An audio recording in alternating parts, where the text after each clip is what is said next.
నేటి పునీతులు పునీత లీమా రోజమ్మ గారు. అస్తికలారా, ప్రభువు మాట నాలకించుడు. నేను ఇశ్రాయేలీయులను సమాధుల నుండి లేపుదును. శుక్రవారం, ఆగస్టు 23, 2024.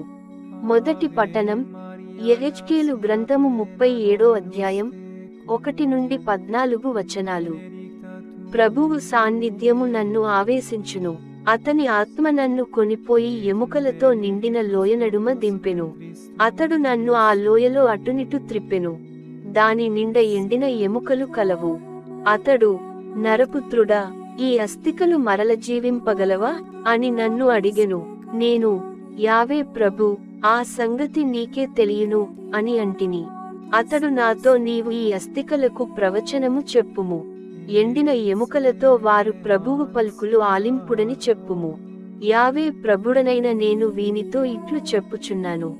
నేను మీలోనికి ఊపిరిని పంపుదును, మీరు మరల జీవింతురు. నేను మీకు నరములను కండరములనసగి, మీపై చర్మమును పొదుగుదును. మీకు ఊపిరినసగి మీరు మరల బ్రతుకునట్లు చేయుదును. అప్పుడు మీరు నేను ప్రభుడనని గ్రహింతురు. అతడు ఆజ్ఞాపించినట్లే నేను ప్రవచించితిని. నేను ప్రవచించుచుండగా టపటపమని ధ్వని పుట్టెను. ఎముకలు ఒకదానితో నొకటి సంధించుకునెను. నేను చూచుచుండగానే నరములు కండరములు చర్మము ఆ ఎముకలను కప్పెను.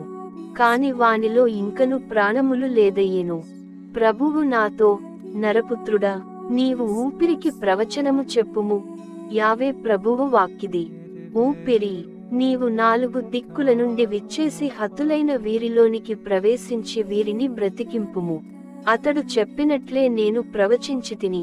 ఊపిరి ఆ దేహములోనికి ప్రవేశింపగా అవి బ్రతికి లేచి నిలుచుండెను. వారు మహాసైన్యమైరి. అంతట ప్రభువు నాతో, నరపుత్రుడా, ఈ ఎముకలు ఇశ్రాయేలీయులందరికిని చిహ్నముగా ఉన్నవి. వారు, మేము ఆస్తికలవలె ఎండిపోయితిమి. మా ఆశ విఫలమైనది. మేము మృతులలో సమానమైతిమి అని పలుకుచున్నారు. కనుక మీరు ఇశ్రాయేలీయులకు ఇట్లు ప్రవచనము చెప్పుము. యావే ప్రభువు ఇట్లు నుడువుచున్నాడు.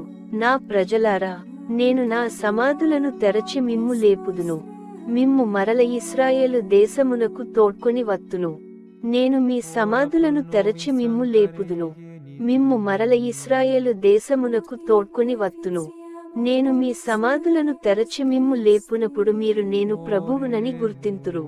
నేను నా ఆత్మను మీలో ఉంచి మీరు జీవించునట్లు చేయుదును. మీరు దేశమున వసించునట్లు చేయుదును. అప్పుడు ప్రభువనైన నేను మాట ఇచ్చినట్లే చేసితినని మీరు గ్రహింతురు. ఇది ప్రభుడనైన నా వాక్కు. ఇది ప్రభువు వాక్కు.